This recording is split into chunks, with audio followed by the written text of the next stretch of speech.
Halo semua, ini adalah cerita kecil kami tentang sebuah kelompok riset yang berada di bawah Fakultas Ilmu dan Teknologi Kebumian. Kelompok ini adalah kelompok riset hidrografi. Hidrografi adalah bidang yang bekerja khusus dengan sains dasar perairan dan sains muka laut, seabed and sea level science. Ya. Definisi tradisional hidrografi itu adalah menjelaskan semua bagian bumi yang ditutupi air, tapi lebih spesifik kami akan memperlihatkan bagaimana kami khususnya bekerja dengan eh, dasar perairan, dan kalau nanti Anda melihat portofolio lain dari saluran-saluran digital kami yang lain, Anda juga bisa melihat bahwa kami juga banyak juga bekerja dengan eh, sea level science. Saya akan tunjukkan beberapa contoh yang bisa menjadi eh, inspirasi ya bagi kita, bagi Anda yang memikirkan untuk memilih karir di masa depan, dan semoga dari cerita ini Anda mengerti apa yang Anda pilih, itu ya, dan Anda mengerti juga eh, apa yang tidak ingin Anda lakukan kalau Anda tahu apa yang kami kerjakan di hidrografi. Ya, kami bekerja khusus memperjuangkan dampak di Sustainable Development Goal nomor 14 ya, Life Below Water, di samping juga beberapa yang lain. Mari kita mulai dari bercerita dulu tentang eh, kami. Jadi kami adalah 9 orang. Ini nama-nama teman-teman kami. Saya termasuk salah satu di antaranya. Saya Purbandono saat ini sampai setidaknya tahun 2028 ya. 2 tahun lagi saya adalah Ketua Kelompok Keahlian Hidrografi di Fakultas Ilmu dan Teknologi Kebumian ITB. Misi kami adalah kami ingin mengembangkan ekosistem hidrospasial. Ya, itu termasuk survei, data, cara penyajian, pemodelan untuk mendukung kesiapsiagaan kita terhadap bencana terutama, dan penyediaan energi yang berasal dari laut. Itu yang pertama. Yang kedua, untuk itu em, kami juga ingin aktif memitigasi bencana-bencana pesisir, khususnya tsunami dan banjir, termasuk di dalamnya ada erosi. Dan mengusulkan pilihan-pilihan strategi adaptasinya. Nah, pengetahuan-pengetahuan itu bagi kami penting untuk mempromosikan usulan-usulan strategis melalui kebijakan maritim, ya. Dan ini juga didasari pada sains yang kuat, khususnya dalam sains batas laut dan kadasar kelautan. Ya. Nah, inilah kami. Dalam bekerja, kami punya misi ya. Kita tahu bahwa bumi kita ini menghadapi perubahan iklim, kehilangan keanekaragaman hayati, dan polusi. Oleh karena itu, riset-riset kami di kelompok kalian hidrografi itu berorientasi pada 3 hal ya. Yang pertama adalah bagaimana kami terlibat di dalam inovasi-inovasi teknologi, itu satu. Kedua, kami juga selalu berusaha untuk bisa mengikuti perkembangan global melalui kerjasama-kerjasama dengan mitra-mitra kami, tidak hanya di Indonesia tetapi juga di mancanegara. Dan yang ketiga, kami juga sudah mulai melibatkan kecerdasan buatan, baik dalam penelitian bahkan dalam membantu pengajaran. Nah, paling tidak untuk 5 tahun ke depan, maka kecenderungan kegiatan-kegiatan yang berikut ini itu masih sangat penting untuk dilakukan. Yang pertama adalah pemetaan dasar perairan ya. Belum semua bagian dari bumi kita ini, terutama yang ditutupi oleh air itu, sudah dipetakan dengan akurasi dan resolusi yang bagus. Yang kedua adalah kami sejauh mungkin berusaha memanfaatkan jejaring pengamatan dan termasuk juga anjungan-anjungan eh, yang bekerja secara mandiri atau otonomus, termasuk anjungan-anjungan bergerak ya, platform. Dan tentu kami juga kecenderungan yang sekarang ya, kita semua tentu kita akan berpikir bagaimana eh, menggunakan kecerdasan buatan khususnya untuk dengan pekerjaan yang bisa menjamin keberlanjutan ya. Jadi mapping, monitoring network, sustainability itu adalah trend ya dari orientasi kami dan apa yang kami sebut orientasi dan tren tadi itu juga kami punya portofolionya ya.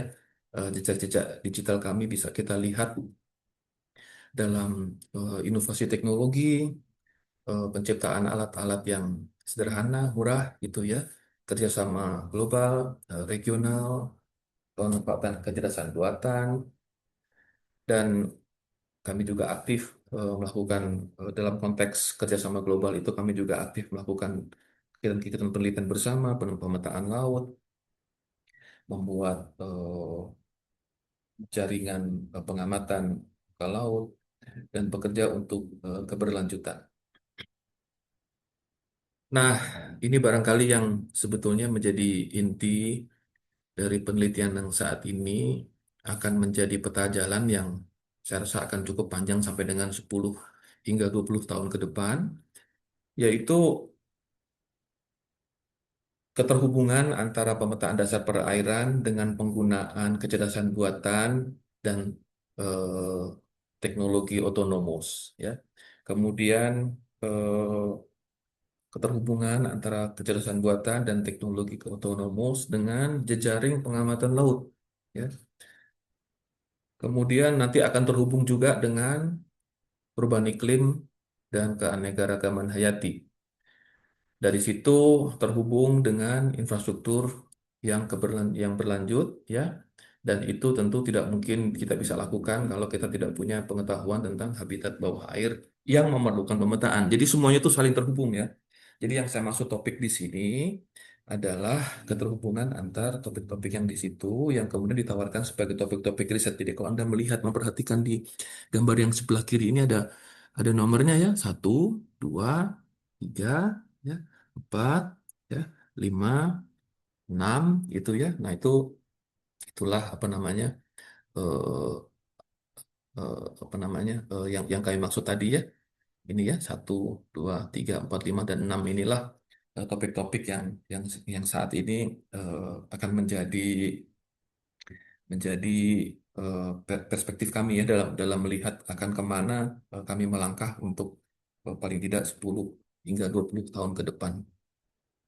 Di sebelah kanan ini saya tunjukkan beberapa ikon ya dari tim kami, mulai dari em, model dasar perairan yang di atas ini, kemudian ada gabungan citra yang diperoleh dari wahana bawah air yang bisa bergerak sendiri dan menemukan jalan pergi dan jalan pulangnya sendiri, sampai yang dua di bawah ini yang itu adalah prediksi dari tinggi tsunami yang bisa terjadi yang menyerang sebuah kawasan pantai apabila terjadi gempa di laut.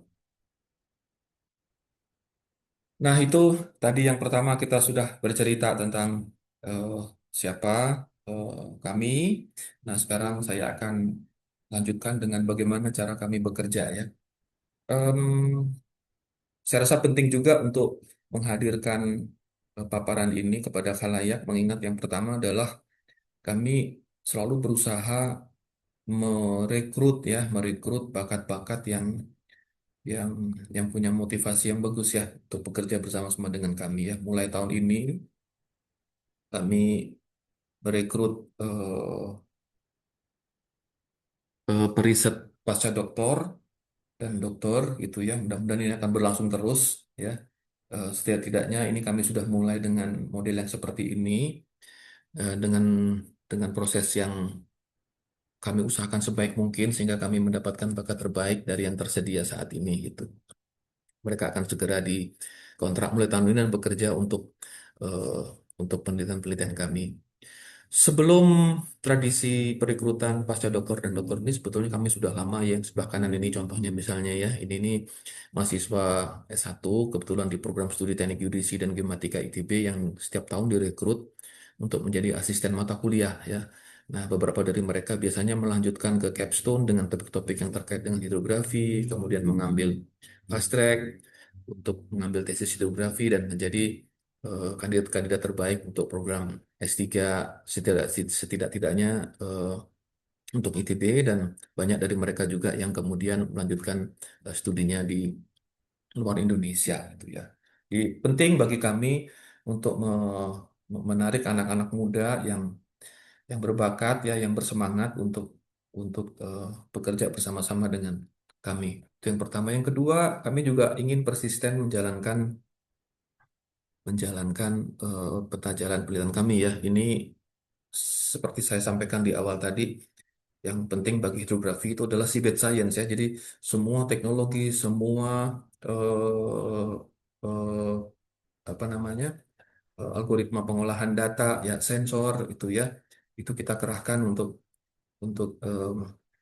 bisa mendapatkan sedalam mungkin pengetahuan kita tentang dasar perairan ya. Di sini dikasih contoh teknologi-teknologi atau sensor-sensor baik yang dari satelit, yang langsung dari permukaan air atau yang ditenggelamkan ke bawah ke dasar perairan untuk mendeteksi apa yang ada di bawah air, gitu ya.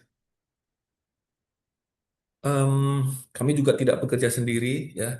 Yang di atas-atas itu adalah pekerjaan-pekerjaan yang kami lakukan, yang kami kolaborasikan dengan keahlian-keahlian lain ya, terutama saat ini karena beberapa kolega dari kami itu aktif bekerja dengan anjungan-anjungan anjungan eh, tak berawak ya. Jadi kami bekerja dengan eh, peneliti-peneliti dari teknik mesin dan teknik elektro ya untuk wahana dan kendali itu ya.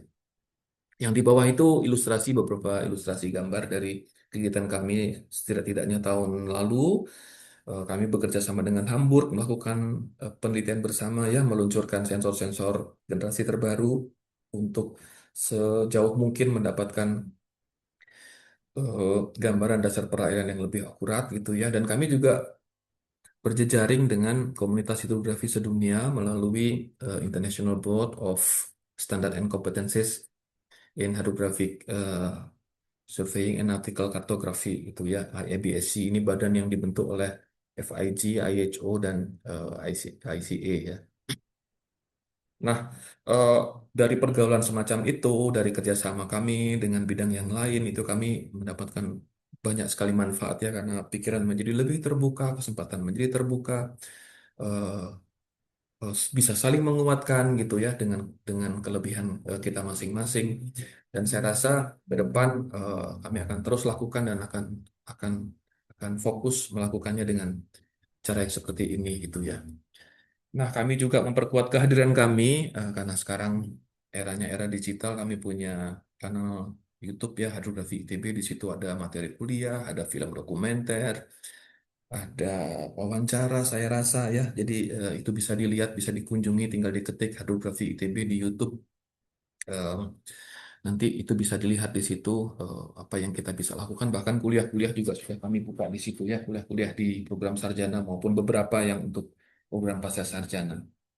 Kami juga kerjasama dengan ITB, kami diberi fasilitas untuk membuka saluran untuk eh, filantropisme ya bagi khalayak yang terpanggil membantu perjuangan eh, para mahasiswa kami ya. Kami membuka eh, saluran dana lestari ya. Dan lestari artinya dana yang dikumpulkan yang jumlahnya terus bertambah dan tidak akan berkurang. Dana itu diusahakan oleh ITB dan hasilnya nanti akan dimandatkan kembali kepada cita-citanya, yang dalam hal ini adalah untuk membantu mahasiswa kami melakukan kerja lapangan ya, karena di di Indonesia terutama ya, termasuk juga di ITB itu eh, isu logistik itu tidak sederhana di negara-negara yang sudah maju. Jadi pekerjaan-pekerjaan untuk pergi ke lapangan itu memerlukan dana yang besar, dan ini adalah salah satu cara untuk menjamin keberlanjutan kemandirian finansial ITB dalam mendanai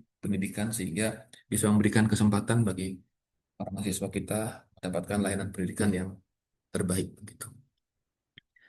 Nah, menutup eh, paparan ini saya ingin menunjukkan beberapa luaran. Yang pertama adalah ya ini ya, saya rasa inilah sebetulnya inti dari dari penelitian di hidrografi. Itu adalah seabed science ya, pengetahuan tentang dasar perairan. Ya, di sini ditunjukkan bagaimana hidrografi berperan dalam mendeteksi keberadaan gunung bawah laut ya, yang selama ini mungkin belum pernah terdeteksi dari survei yang dilakukan karena mungkin bukan prioritas begitu ya, atau mungkin teknologinya juga belum tersedia. Nah, interpretasi-interpretasi ini semacam ini penting ya, karena nanti akan mengarah pada em, peluang-peluang atau kemungkinan-kemungkinan melakukan penambangan-penambangan di bawah laut ya. Ini kan eh, apa namanya, kemajuan ini kan penting ya untuk kemandirian teknologi dan kemandirian ekonomi Indonesia juga gitu ya. Nah, untuk memfasilitasi seabed science ini tentu kita butuh sensor-sensor ya, kita butuh kemampuan-kemampuan untuk mendeteksi bawah air secara lebih presisi. Ini contoh makalah-makalah yang memang sudah pernah terbit ya di jurnal-jurnal.